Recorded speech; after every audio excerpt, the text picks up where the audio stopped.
Okay, good morning. We are starting Hilchos LULAV today. Okay. Taf, Resh, Mem, Hey. Dine LULAV, Aleph. LULAV, Shenifredu Alav, Zeme Al Zeh. See, we're all familiar with what a LULAV is. It's what the Torah calls Kapot Tamarim. And, right, because it comes from a date tree. We'll see it, we'll get there shortly. That generally the poskim say it does not have to actually, this tree or species of date palms, it has to be like all other date palms, but it doesn't necessarily have to be fruit bearing. So here, since we already started, so that's where it comes in the canary lulav. So there's a machlokas if you can use a canary lulav. We're going to see what a lulav is very shortly. So it happens to be machloket. It also looks a little bit different. I think the leaves are a little bit thicker and shorter. But anyways, you can look that up. So because it's a little bit different, Igros Moshe says it's 100% pasul aser to use it, and it's like using a lemon for an esrog. But I believe most poskim say that me'ikar din it's mutter to use, including Roshel Mazalman, Chazon Ovadia, and Orach Chaim Kanievsky. Okay, so probably I would prefer to avoid it. I wouldn't want to upset Ramosha. So let's go on. And they're all in the same pasuk. The Mishnah Berurah points out it creates Ukachtan lechem yom harishon pri eitz hadar v'chapot tamarim v'anaf eitz avot v'arvei nachal. And therefore we learn one from another. So we're going to learn about pri eitz hadar, that hadar applies to all four as well. So we're going to see some of the psulim, in fact, and most of the psulim of a lulav are because of hadar. We have to learn each one. It could be because of chaser, it could be because that's not what we call a lulav in the Torah, lahalacha, and it's not, or it could be because of a hider. If it's because it's chaser, it would be aser only on the first day, but you can use it on the other 6. If it's because of hider, it's a machloket rishonim, we're going to get to later. And if it's just that's not what we call a lulav lahalacha, then it wouldn't be kosher for any one of the 7 days as well. Okay, so that's plenty for the intro. Aleph. So now, Aleph is saying shenifredu. You have a lulav, and the leaves are now separated. They're spread out. V'lo idaldelu ka'ale hachariot. But it's not dangling, and really dangling downwards and loose, like the palm leaves, or branches. So then it's still kosher. Afilu lo agado. It's a mitzvah to gather them together, but you don't have to. So even if they're spread out, so it could be that many of us buy schach, palm branches, right, for our sukkah. So it could be the palm branches or leaves that if you're using palm fronds that you're buying, it could be it's even kosher for a lulav. We'll see how we're going to see. We'll already see right now. It has to be, in order for it to be pasul, it needs to be spread out enough that it's facing downwards, that most of the leaves are facing downwards, or they're actually separated. Or we're going to see that it gets really, really hard at the base of the leaf, that you can no longer gather them together. Okay, so we're going to see this now inside. Haga, umikol makom, but the mitzvah min muvchar, the hider that you want to do, preferably belulav, is she'ein alav perudos lagamrei, that it's not spread out at all. That when you buy your lulav, you'll hold it up from the bottom, and you look at it, and without these little rings holding it together, that on its own, it doesn't begin to spread out. So that's obviously mitzvah min muvchar, but it's still kosher lechatchila, even if it is spread out. Right? Okay. And in general, we say when it's kosher lechatchila, that means it's better to say a bracha on your own lulav than borrowing on someone else's. Right? There's always going to be Right? In life, there's always someone's going to be richer than you, more handsome than you. Someone's going to have a lulav or an esrog that's more hadr than you. But we don't say, no, leave your own and start using your friend's lulav. That's not, everyone has to look at himself and be happy. Okay, base. Nifritzu alav. Okay, so now it's spread out, it's scattered out, it's even worse. So in this case, they are really dangling from the spine, like the palm leaves. So if it's dangling downwards, usually when we see them spread out, they're dangling upwards. If it's dangling downwards, which is very unusual, then that would be the case. That's pasul. Now, Haggah says, and certainly, if it's ripped off the spine, and you're just holding it there with you're tying it together, but it's ripped off, it's broken. That's for sure pasul. The pasul afilu agadan, even if you gather it. V'chein, im nitkashu ha'alin ke'etz. Now, also, let's say it's spread out. Right, it's fanned out. As we said, it's still kosher. It's still attached. It's still upwards. But now, let's say the leaves become really hard like wood. And you can't gather them together. It doesn't go. Then it's pasul. Mishnah Berurah says, even if it's starting to get hard, but it still has some, it's not completely stiff, it's not wood, then it's still kosher. Even if you don't gather it together. Okay, it's still kosher. Okay, let's go back to the Ramah. Now this is only when it's pasul by rov alin. If most of the leaves are such, then it's pasul. But if some of them are just dangling, that's fine. But most of it is still it's still attached and still upward. So then it's kosher. You go by the majority. Now, the Mishnah Berurah points out an interesting suffix, and he leaves it basically as a suffix. When we say the majority, does that mean the majority of the top 4 tfachim? We're going to get to the halacha a little later, that the minimum shear for a lulav is that the spine must be 4 tfachim. You don't look at the top leaves, that's not part of the shear. It's 4 tfachim of the spine. That's the minimum shear. And do you look at the entire lulav? Because your lulav might be 8 tfachim long. Get a big one. So do you look at, when we say the majority, is it the majority of the entire lulav? Or is it only the majority, does it have to be the majority of the top 4 tfachim? And so that's because you can have the whole bottom is problematic, and then you just look at the top 4, so that could save you. So he leaves it as a suffix. So obviously the best thing to do would be to cut off the bottom extra tfachim, and then you're just left with your majority that's kosher.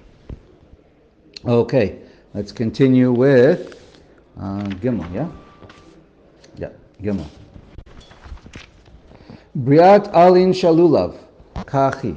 This is how a lulav grows. Kashem gedelim, when they grow. Gedelim shnaim migaban. So every leaf grows in pairs, and they are attached at the back end of each pair. Right? We know that they're all, if you want to make your own rings, you just rip off the last leaf from the side on each end, or whatever, one end, and you see that every leaf on every side they're attached. They're all double. Now this area that it's attached, every leaf on the back of a kosher lulav, they always grow attached. You could have one oddball, but basically they're all attached along one end of each pair. This end, v'gav shel shnei alin hu anikra tiyomet. When we say the word tiyomet, it means this attachment on every leaf. We're going to see that we see among the poskim or chazal that there's 2 definitions of tiyomet. One is this one, and then we're going to see a tiyomet can also be what we call the middle leaf that comes up from the spine. So you have to know Whenever you see the word tiyomet, you have to know which tiyomet we're talking about. It could be either one. Okay, right, depending who's writing it and depending on the context. Tiyomes birova alin psula. So according to the Shulchan Aruch, paskins that you go by the majority, and it doesn't matter about the middle one. All that matters is the majority of the leaves, right, from the whole lulav, or perhaps the top 4 tvachim. So nechlaka tiyomes berova alin. If most of, you look at each leaf, if most of each leaf and the majority of each leaf is separated, right, the majority of the length of the leaf, right, both aspects have majority. So then it's psula. Hayu alav achas mitchilat briaso velo haya tiyomes.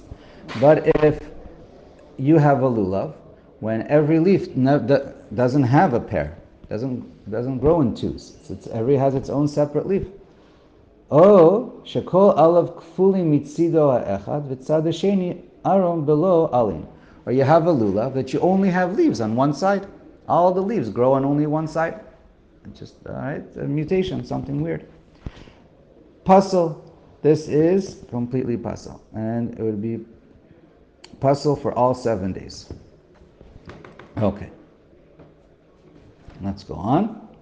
Haga v'yesh mefarshim lomar v'im nechlak ha'el ha'elyon. So then the Ramah is machmer, like the Rishonim that say a tiyomet really refers to just the minimal one, the middle one. And if it's just the middle one is a problem, then that ruins it for the whole lulav. V'yesh mefarshim lomar v'im nechlak ha'el ha'elyon. The middle one splits in half. Hemtzai sha'ala shidra, right? The middle one that comes out of the top of the spine, and it's split ad hashidra, and it's split all the way down till it reaches the shidra.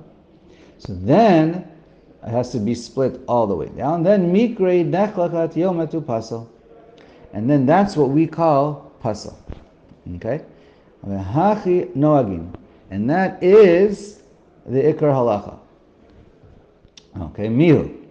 Lechatchila mitzvah min hamufchar noagim litolulav shelo nechlak ha'al ha'elyon klal.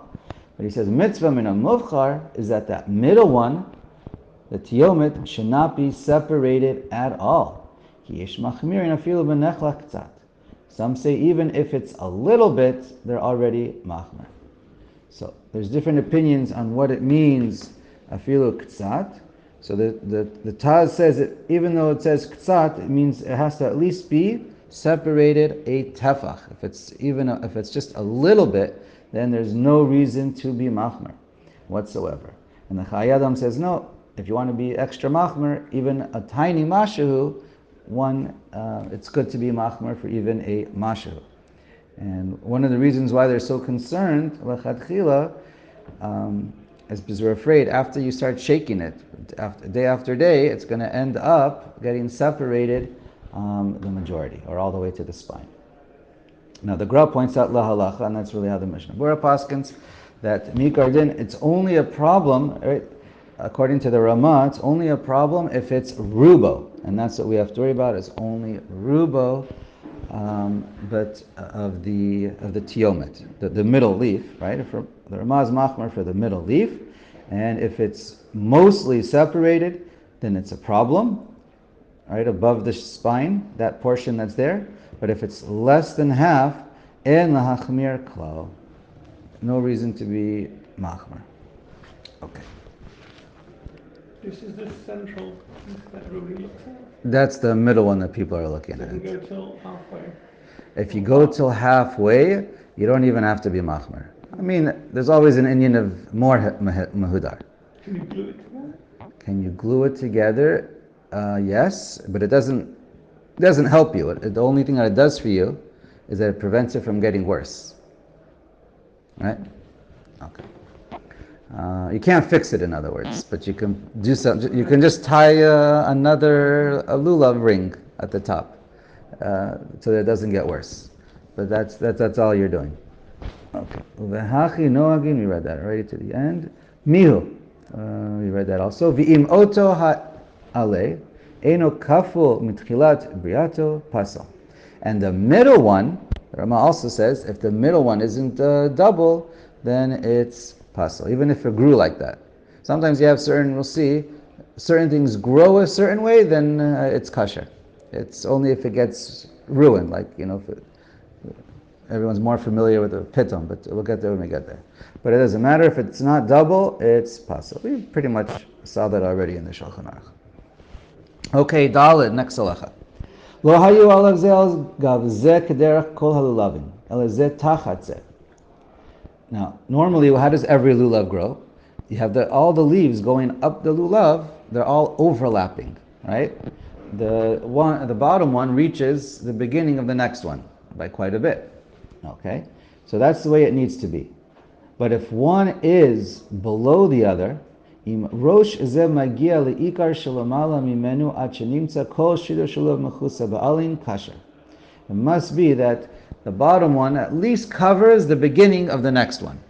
And that's pretty much how we always, you're always going to, whenever you see a lulav, that's usually how you're always going to see it on the tree, at least for most trees, and certainly that's whenever you see them in a store, that's how you see them.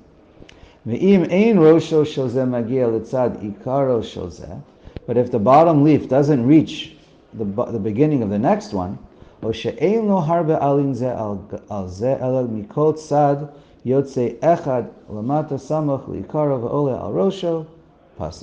saying, if one doesn't reach the next, then it's pasal, even from on one side of your lulav. Okay? Fine.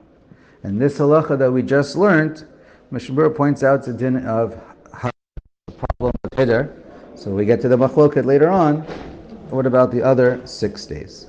Okay, but anyways, you don't really see a lulav like this. Hey, lulav shiyavshu rov alav o shidrasa. If the lulav, most of the leaves are dried out, then we're going to see pasal. And if the spine, just this whole spine, the majority of the spine is yavesh, also it's pasal. The Beis Yosef says, though, generally all you have to look is at the leaves. If the leaves are fresh, then the spine underneath it's going to be fresh, and you don't have to worry.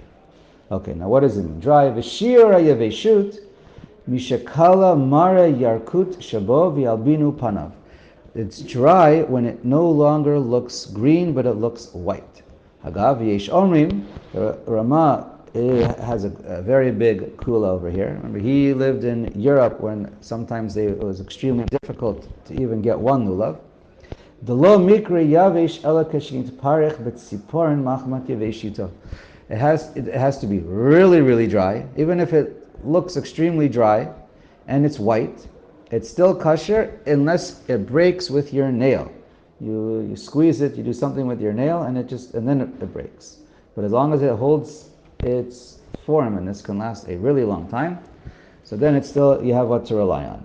And this is the minhag in our countries, she'ein lulavim mitzuyin, because we don't really have what to choose from. Mishnah Berurah says nowadays we can't be a mekel. Right? Everyone says nowadays we can't be a mekel like the Rama. Nowadays we don't have such an issue. Okay, Vav. Right, his kula is very questionable, and nowadays we all have lulavim. Okay, Vav. It's not applicable. It's not applicable. It's just not applicable. Exactly.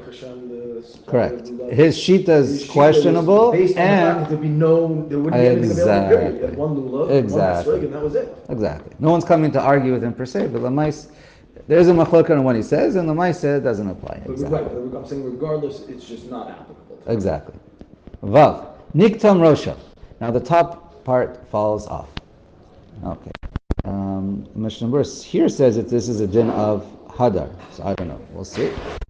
Niktam Rosho, dahainu sheniktamu rov ha'alin ha'elyonim, which means you'd look at the upper leaves. The upper leaves are the leaves that you see that extend beyond the spine. So, right, obviously nothing starts beyond the spine, but it's the leaves that extend beyond the spine, the upper leaves. If you look at the majority, if the majority of them are cut off at the end, then it's pasal. And yeah, okay, very good. Good. Let's keep reading. Yep. Haga. So here the Rama again says, if the middle one, which he calls the Tiyomes, gets cut off, then it's pasul. Okay. Let's keep going. V'davka dika acher. Now he says, I only say it's pasul because you can find another one. Aval ileka mevarchin alav. Ileka acher mevarchin alav. If you can't find any, because the middle one is missing, right? It gets cut off, but you have most of the upper leaves, then he says, no, okay, fine. I paskin like the Shulchan Aruch that you really mikar din, you go after the majority, and you can even say a bracha on such. Okay. And right, according to the Rama, it's when we say niktam rosho, or perhaps both, Shulchan Aruch as well, even a little bit gets broken off. Right? Before we were talking always about being spread out and pulled apart, so that goes by majority. Here, for this one halacha, even a little bit is a problem. But it means a little bit of, according to Shulchan Aruch, it means a little bit of most of the leaves. It's still most of the leaves, but it could be just a little bit of each leaf, and then already you have a problem. Okay, Zayin, nistak. Im nitrachku shnei tzedakav ze mitzeh ad sheni'iru kishnayim pasol. You have a lulav. Now this is not when it starts to fan out and it looks like a fan and whatever. Here you have basically a lulav that splits in half a little bit. Either after it grows, it gets pulled apart and broken, or it grows like that, and it looks like what you get. One spine turns into two spines. It looks like you're looking at two lulavim. So they're separated into two. Then it's pasal. The Rama just says, my chumrah of halacha of the middle one, even if the middle one is perfect, but it spreads out like, in other words, even if it's not an issue of spreading out exactly in the middle, even if a little bit off to the side, 60-40, whatever, and then it spreads out into two solid lulavim, then it looks like two lulavim, even if the middle one is perfect, so then already it's still pasul. Chet. Yesh lo kamin kotzim v'shidrazo. Now you have a bunch of little pokey spines along the pokey pricks, whatever, along the spine. Or shenitzmat v'nichrat, or it's all shriveled up. I haven't seen this. Or shehu akum lefanav shehari shidra kegav ba'al hachatoteret. And here you are extremely hunched over the lulav, and it's forward. It's extremely curved over forward. This is extremely unusual to see. Then pasul. That case is pasul. Or it's extremely bent over to the sides. So then that's also going to be pasul. But if it's bent backwards along the spine towards you, right? If you're holding it, looking at the spine, and it's bent backwards towards you, that's kasher. Zohi priyasa. That's normal. That's how it grows. That's how it's normal to be. Okay. Tet. Im kafuf barosho pasul. If the top of it is bent over, the top of your lulav is bent over, that's pasul. V'davka keshe kefufa. That's only talking about if the top part is bent over. Alav kefufim barosho kumin shederach harbe lulavim kasher. But it's extremely common that when you buy a lulav, you go to the store, you see the top of the leaves are bent over. So he's saying that's 100% kosher. And the Rosh says actually this is much better, because then you know that they're not getting spread apart, and because you don't want them to, so that's actually, so anyways, it's a machlokas in minhag. Some people prefer that they're bent over on the top, some people prefer that they're not bent over on the top. And one last thing to mention is Kora. Famous concept is the very top of the tips are very reddish and have a little film of red over the top. So people say it's better not to remove it, because you might make it worse. And if it's there, then you know the top ones are stuck together. Many Sfardim and Chabad prefer when they have this red little bit at the tip. Sometimes it's a little brown. A little brown, yeah, reddish brown, exactly. And so many consider that mamash hitter the best. Most Ashkenazim prefer not, or especially at the very tip, okay, but not next to it. because they love to shake the lulav and hear the sound of the kiskos, they call it, of the rattling. So it won't work as well if the whole top is full of that Kora. Shkaya.